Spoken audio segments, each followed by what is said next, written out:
nosy, and my dad is not.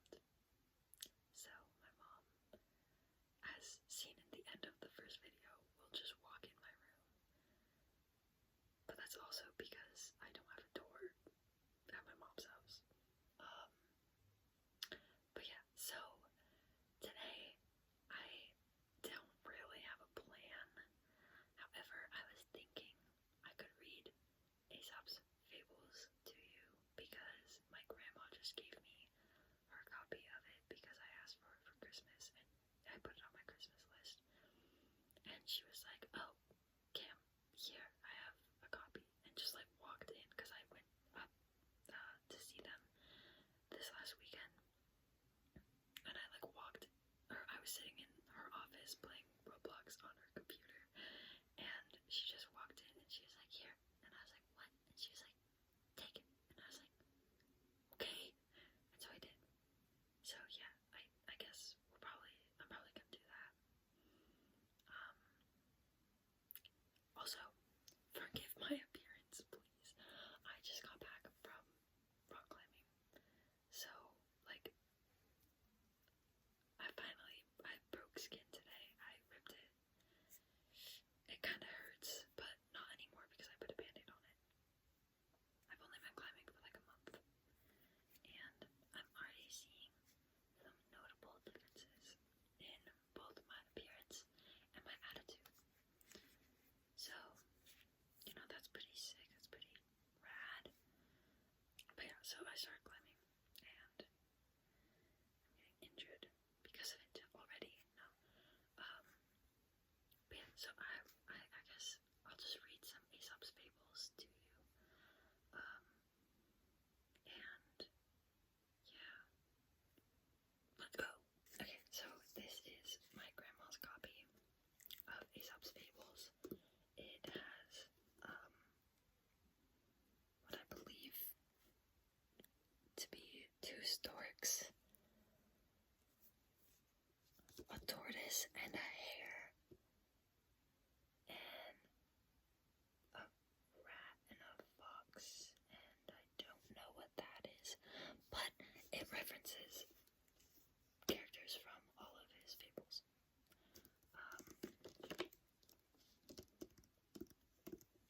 If you don't know what a fable is, girl, me either. Okay, I'm not like the brightest bulb in the box. Although I did get a 107 out of 100 on a test. He just put the grade in today, and I took this test on Tuesday. Well, I guess that was yesterday. Anyway, I got a really good score on it, considering that I didn't study for it or do any of the homework leading up to it. That's like really good. Like, I'm really good at math.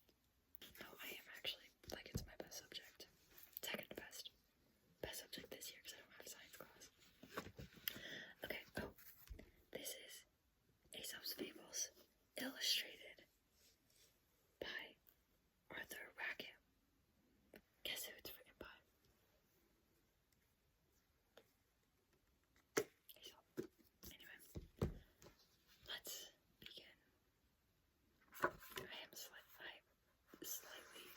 I'm dyslexic, so forgive that. It might take a minute. I'm not gonna read the introduction. We're just gonna jump straight in to the contents. Okay. Oh my god, there's so many. Should I just like start and I'll finish on a later page? Because there's literally. This is still the contents, by the way. We're still in the contents.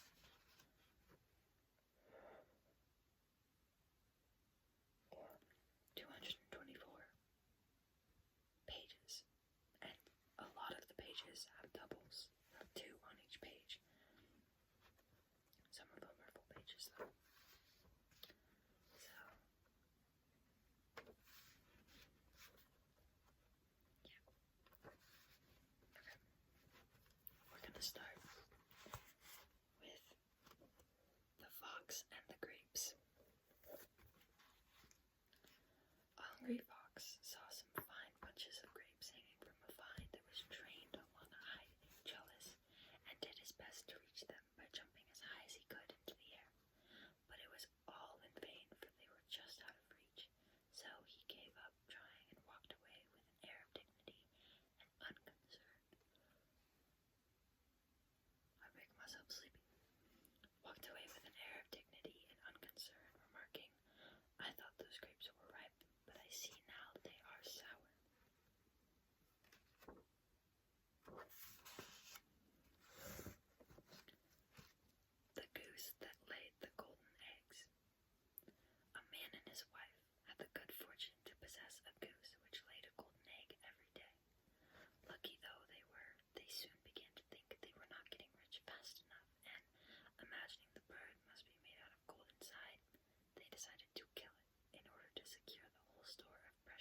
much once more and loses all. Oh wow, I should not have done my hair behind my ear. The Cat and the Mice. There was once a house that was overrun with mice. A cat heard of this and said to herself, "That's the place for me." And off she went and took up her quarters in the house, and caught the mice one by one and ate them. At last the mice could stand it no longer, and they determined to take to their holes and stay there. "That's awkward," said the cat to herself. "The only thing to do is to coax them out by a trick." So she considered a while, and then climbed up from the wall and let herself hang down by her hind legs from a peg, and pretended to be dead. By and by a mouse peeped out and saw the cat hanging there. "Aha!" it cried. "You're very clever, madame, no doubt, but you may turn yourself into a bag of meal hanging there, if you like, yet you won't catch us coming anywhere near you. If you are wise, you won't be deceived by the innocent airs of those whom you have once found to be dangerous." The mischievous dog. There was once a dog who used to snap at people and bite them without any provocation, and who was a great nuisance to everyone who came to his master's house. So his master fastened a bell around his neck to warn people of his presence. The dog was very proud of the bell and strutted about, tinkling it with immense satisfaction. But an old dog came up to him and said, "The fewer airs you give yourself, the better, my friend. You don't think, do you, that your bell was given you as a reward of merit? On the contrary, it's a badge of disgrace."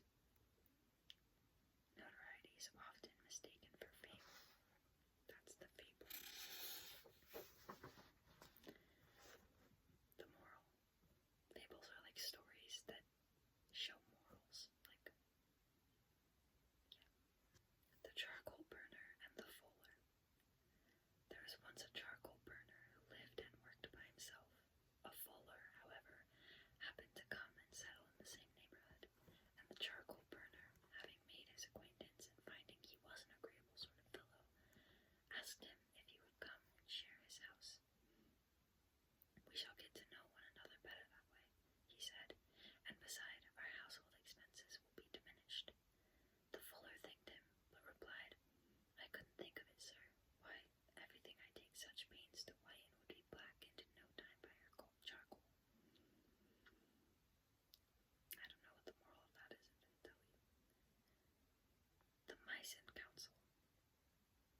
Once upon a time, all the mice met together in council and discussed the best means of securing themselves against the attacks of the cat. After several suggestions had been debated, a mouse of some standing and experience got up and said, "I think I have hit upon a plan which will ensure our safety in the future, provided you approve and carry it out. It is that we should fasten a bell round the neck of our enemy, the cat, which will, by its tinkling, warn us of our approach." This proposal was warmly applauded, and it had been already decided to adopt it, when an old mouse got upon his feet and said, "I agree with you all that the plan before us is an admirable one, but may I ask who is going to bell the cat?" The Bat and the Weasels. A bat fell to the ground and was caught by a weasel, and was just going to be killed and eaten when it begged to be let go. The weasel said he couldn't do that because he was an enemy of all birds on principle. "Oh, but," said the bat, "I'm not a bird at all. I'm a mouse." "So you are," said the weasel. "Now I come to look at you," and he let it go. Sometime after this, the bat was caught in just the same way by another weasel, and, as before, begged for its life. "No," said the weasel,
last year, Sarah, you grossly insulted me. Sorry. That is impossible, sir, bleated the lamb, for I wasn't born then. Well, retorted the wolf, you feed in my pastures. That cannot be, replied the lamb, for I have never yet tasted grass. You drink from my spring, then, continued the wolf. Indeed, sir, said the poor lamb, I have never yet drunk anything but my mother's milk. Well, anyhow, said the wolf, I'm not going without my dinner. And he sprang upon the lamb and devoured it without more ado. The Peacock and the Crane. A peacock taunted a crane with the dullness of her plumage.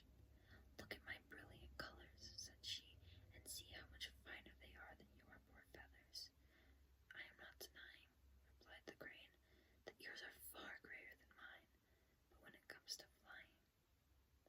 Oh! Wait, I am not denying, replied the crane, that yours are far gayer than mine. But when it comes to flying, I can soar into the clouds, whereas you are confined to the earth like any dunghill. Oh, I'm not going to say that. It's C-O-C-K.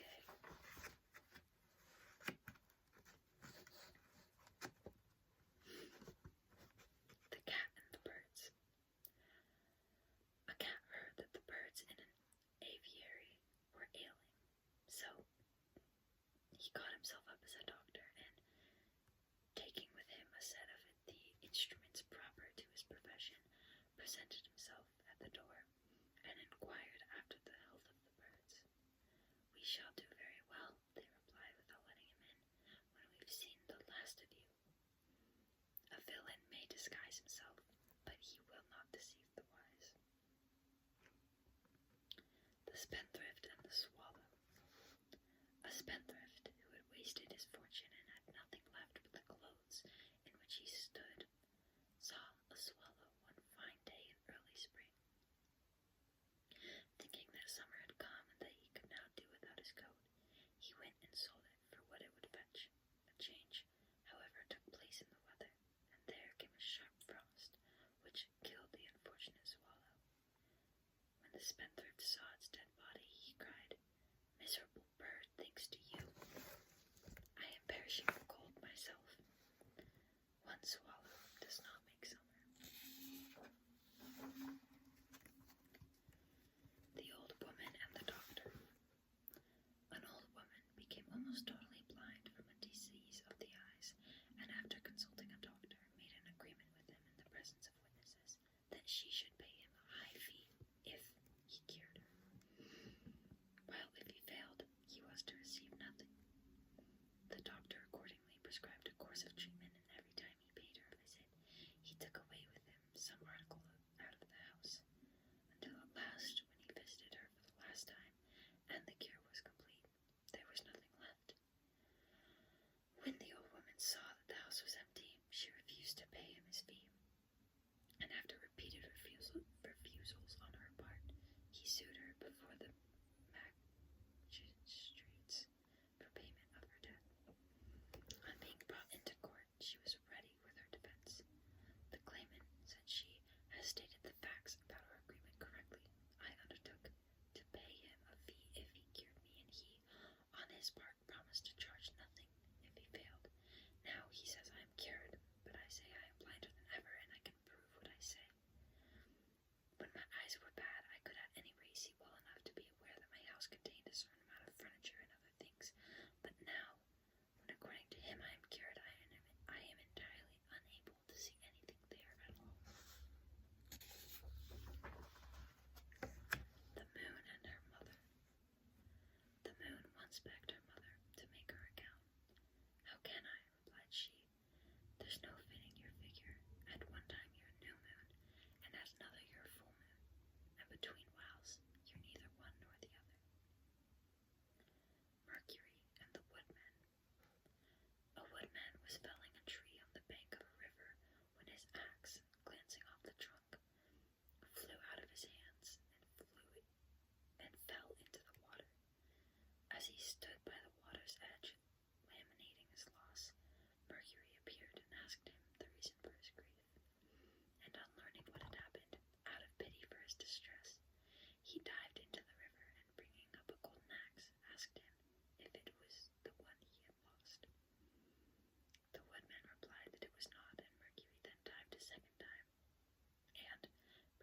silver axe, asked if it was his.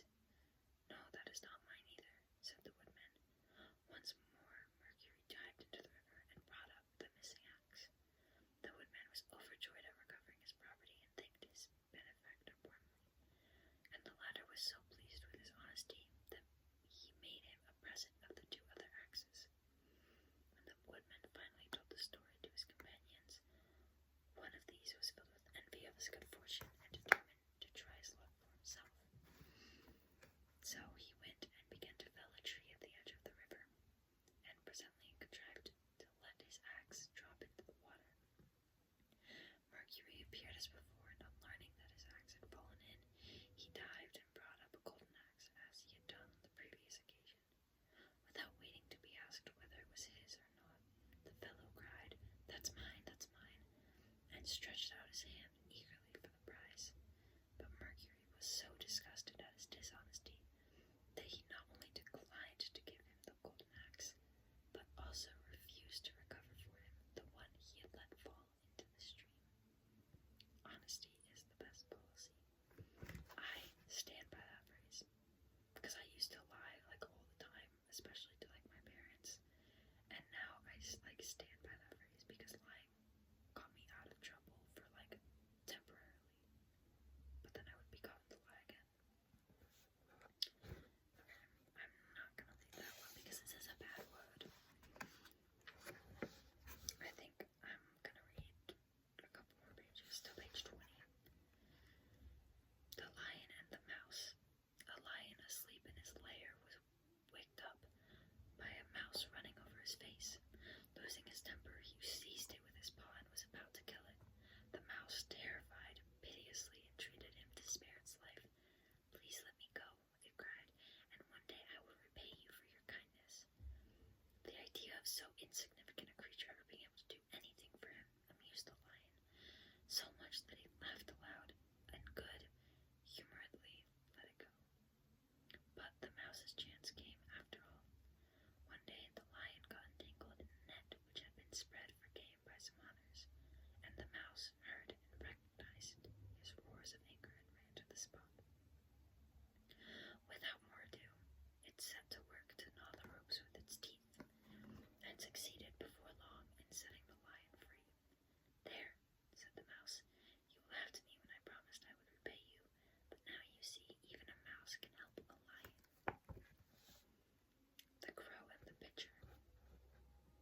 A thirsty crow found a pitcher with some water in it, but so little was there that, try as she might, she could not reach it with her beak, and it seemed as though she would die of thirst within the sight of remedy. At last she hit upon a clever plan. She began dropping pebbles into the pitcher, and with each pebble the water rose a little higher till at last it reached the brim, and the knowing bird was unable to quench her thirst. Necessity is the mother of invention. The Boys and the Frogs. Some mischievous boys were playing on the edge of a pond, and catching the sight of some frogs swimming about in the shallow water, they began to amuse themselves by pelting them with stones, and they killed several of them. At last one of the frogs put his head out of the water and said, "Oh, stop, stop, I beg of you. What is sport to you is death to us." The North Wind and the Sun. A dispute arose between the North Wind and the Sun, each claiming that he was stronger than the other. At last they agreed to try their powers upon a traveler to see which could soonest strip him of his cloak. The North Wind had the first try, and, gathering up all his force for the attack, he came whirling furiously down upon the man and caught up his cloak as though he would wrest it from him by one single effort. But the harder he blew, the more closely the man wrapped it around himself. Then came the turn of the Sun.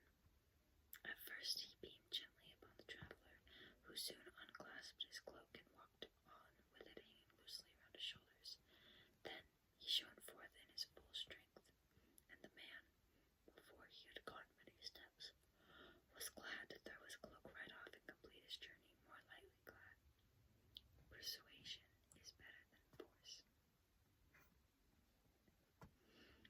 mistress and her servants. A widow, thrifty and industrious, had 2 servants, whom she kept pretty hard at work. They were not allowed to lie long abed in the mornings, but the old lady had liked them up. But the old lady had them up and doing as soon as the crow grew. No, as soon as the rooster. It says a different word, but I don't want to say it. As soon as the cock-a-doodle-doo, I don't know. They disliked intensely having to get up at such an hour, especially in the wintertime, and they thought that if it were not for the rooster waking up their mistress so horribly early, they could sleep longer. So they caught it and wrung its neck, but they weren't prepared for the consequences. For what happened was that their mistress, not hearing the rooster crow as usual, waked them up earlier than ever and set them